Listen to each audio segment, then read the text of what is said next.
Uh, you love music. You listen to Sujat Hussain Khan, Ghazal singer Mehdi Hassan, Farida Khanun, and many others. What do you say? My love for music, I don't know from where it developed, uh, because my uncle at Shillong, uh, he is fond of classical music and he used to listen to classical songs, etc., in the radio those days. And he doesn't allow us to listen to Hindi music, particularly Bevdharth music. He used to scold us if at all we ever try to tune those stations, Bhimdharti or some such stations, Radio Ceylon, where Hindi music used to be played. He used to scold us very severely, and say those are worthless music. You shouldn't. That was one thing there. And then during my college days, my friend's father was a classical singer, and they used to organize one music conference in Kolkata every year. That is called All India Sadarang Sangeet Sammelan. Ah, every year, either in Ravindra Sadan or in Mahajati Sadan or some such hall somewhere. And because of my friend, we used to get special advantage to go to these functions and attend the functions day in day out. These are conferences spanning about 4 or 5 days. Each of the session used to have 4 or 5 days, and all the renowned classical singers or players, instrumental players, used to participate in these functions. And there I used to sit there in the hall for whole night and listen to these exponents right in front of them, sitting in front of them. And that was a very mesmerizing experience. And it attracted me so much. It attracted me so much that I became fond of music. I became fond of music.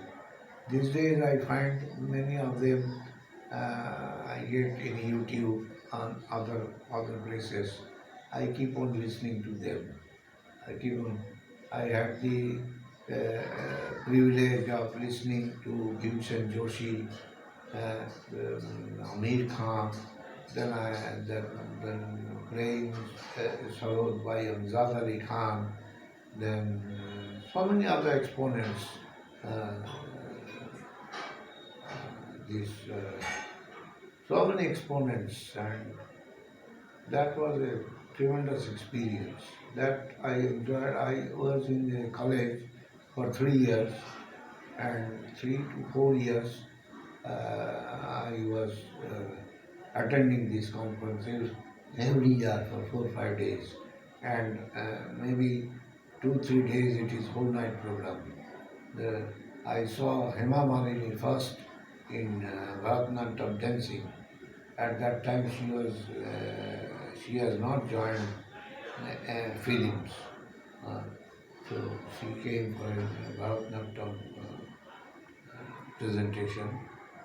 At that time, she was yet to join Bollywood. Yeah, yet to join Bollywood, and I saw her there in her performance, and so many other. I don't so vividly I don't remember, but so many other people we said there. So now you have worked many years in one of the largest and esteemed banks of India, the State Bank of India. Share some of your memorable and most happening incidents there. Well, there are a lot of memorable incidents in when I first joined in Shillong branch, and then in Shillong branch there are a lot of camaraderie between the colleagues. and lot of functions, pujas, Saraswati Puja, and even Kali Puja, and then social functions, those things are being organized. And we used to take part and arrange for those. I remember one program we held in State Central Library Hall where we took Suchitra Mitra from Kolkata for our Rabindra Sangeet presentations. And that way, the Shillong branch was very exciting. And in the evening, we used to play badminton by putting lights on, and then in front of the bank there is a small ground uh, where we used to play badminton. Everybody used to come and participate. Those days are very enjoying days, and then sometimes there used to be parties, and particularly during the annual closing day, that is 31st March, we used to have work for the whole night. Whole night we had to work. So there will be a lot of parties. Customers will come and bring with them foods and various stuffs, and we used to enjoy those whole night working. Then of course, those days were memorable days. And then in Guwahati also, when I came, first the local head office was opened, and there also a lot of new experiences we used to have and enjoy a lot. And then I was transferred to Nagaland. Nagaland tenure was unique in the sense uh, because we were working in a different environment. We had a lot of cooperation and camaraderie between our staffs and employees, all the employees, and that we used to organize various programs. We used to play cricket, we used to play badminton, and visit each other's house in the evening, and I used to chit chat till late night. That that uh, that was a very interesting time. And then one incident that occurred in Nagaland, in Dimapur particularly, that the bank had received a notice from the underground people to pay a ransom of a huge sum, and there is no question that bank can give such amounts to anybody for any purpose. So we have been getting threatening letters, and even over phone also we have been threatened that unless we part with that sum, uh, they will take certain action. And what action? Of course, they have not said, but on the ultimate date, they had sent a letter along with a bullet to our Deputy General Manager, the head of the Dimapur region, a bullet and a letter giving him ultimatum that they are going to take some action. This created a kind of scare among all the employees of the state bank in Dimapur. There were four branches and a regional office, zonal office. So all the people were so scared that they fled Dimapur. And from the next day, all the bank branches remained closed. That created a kind of a crisis. The people not only stopped coming to the bank, they left the station. They fled the station and to their hometowns or somewhere else. Uh, but of course out of Dimapur. And nobody could be contacted. It was a peculiar situation where our security officer Major Joshi was the single man who remained stranded there, who has nowhere to go, and then he has the responsibility of providing security to the bank branches. So he cannot leave the station just like that.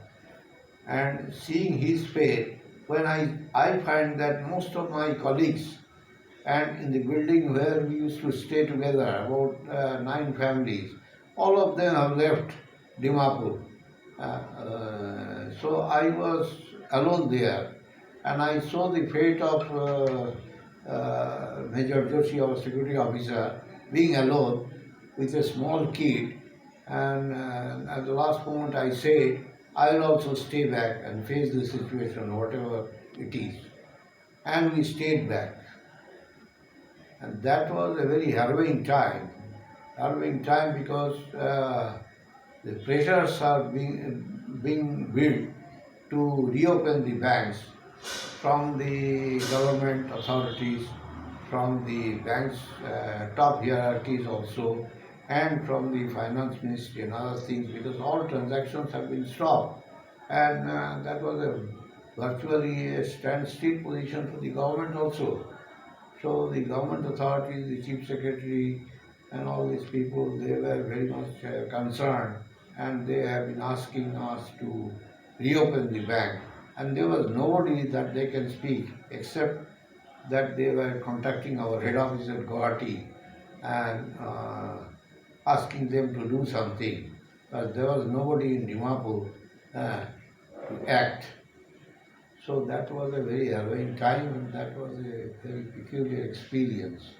We had been there for, I forget, I think 14, 15 days, the banks remained closed. And then people were deputed from Guwahati and from Jorhat Zonal Office to verify situation and to talk to the top authorities of the government of Nagaland and police and find out what is exactly the position. That was very interesting time. That at one point of time, almost the Dimapur Zonal Office was functioning from my home, uh, and an official from Jorhat Zonal Office came, and we are working how we can reopen the banks. Uh, Then we had met several government officials and police authorities, and ultimately, Chief Minister of Nagaland also called us on a meeting, and then he lastly assured us that if we reopen, they will ensure that there is no further incidents of this kind from the underground authorities, and they have some channel of communication. So they assured us, and then we have started opening the banks and calling people slowly. Within 4 or 5 days, the people, some people came back, and we started the operations on a skeleton basis. Those days were very interesting. The whole building, myself, my family, and Major Joshi's family were there. Nobody else was around. You had many other colleagues too with whom you were close to or shared some memorable moments at that time. Yeah, but of course, in Nagaland we used to have a lot of camaraderie, I said, because we were not very able to go to very close contact with Naga people. Very few of them come to us, and we also know very few of them, and we are not very much accustomed to their customs and cultures and all that. Though we try to learn and try to adopt them, but it's difficult. It's a difficult kind of thing, and we have a language barrier also. We don't understand the, and then there are several tribes. Nagaland has about 17, 18 different tribes. Each tribe is different, and each tribe's language is different from each, and they are the styles of functioning, their lifestyles, all are different. And it's very difficult to understand and work with them also. So even then we tried our best. We tried our best to uh, mingle with them and mix with them and try to break up. So those days it was a very uh, difficult time. But somehow we could carry on, and that's why more camaraderie were there between our staffs and employees. And I think Uh, at that time you had more camaraderie among your colleagues than today nowadays. these days, as I understand, people are a bit Rather current generation. current generation are a bit what do you call not attached to each other so much, not attached to each other so much. So it was there in our time that anybody does anybody else's work. Whether it's a problem for him, he has to leave immediately.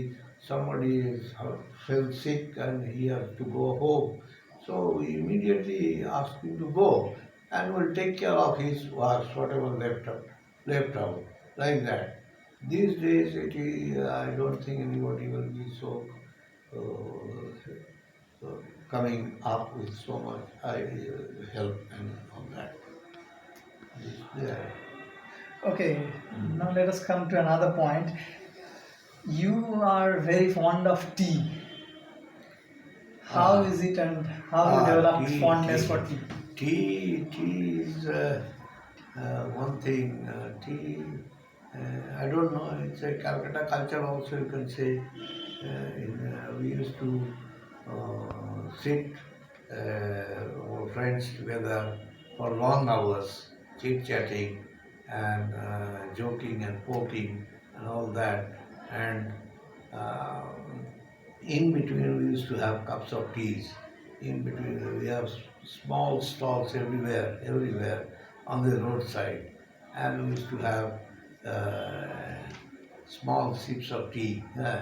We used to order for one cup of tea and then divide it into two or three, and then two or three of us used to share this tea, a few sips, and this habit was there in Kolkata. And then when I went to Shillong, because Shillong is a cold place, you feel like having tea frequently. And tea is being served in the offices, in the streets, everywhere. There will be small canteens, small tea shops, and there will be Khasi ladies. They used to carry uh, the tea kettle and a basket containing some uh, tidbits, biscuits and cakes, and they used to serve everywhere in the street also, and in most all offices. They used to visit frequently, say every hour. They will come to your table and ask whether you want tea. So from there also you develop a habit of taking tea. Say every hour or even every 2 hours, you have half a cup of tea at least to warm yourself up. So that way it became a habit. It became a habit, and I enjoy it. Name a place where you want to go anywhere in the world you haven't been still yet, if given a chance, or if you get a chance. That Place or places. no, any particular place like that I don't have. I don't know also the unknown places. I prefer to go to such unknown places and remote places. I'd like to, but these days traveling has become a difficult situation.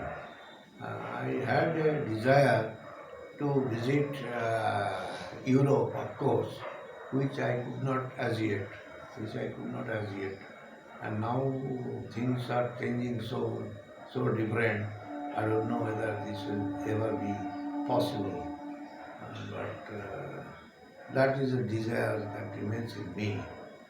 And other than that, I like to go to remote places and see people who are different from us and to enjoy their lifestyle and culture, and know about that.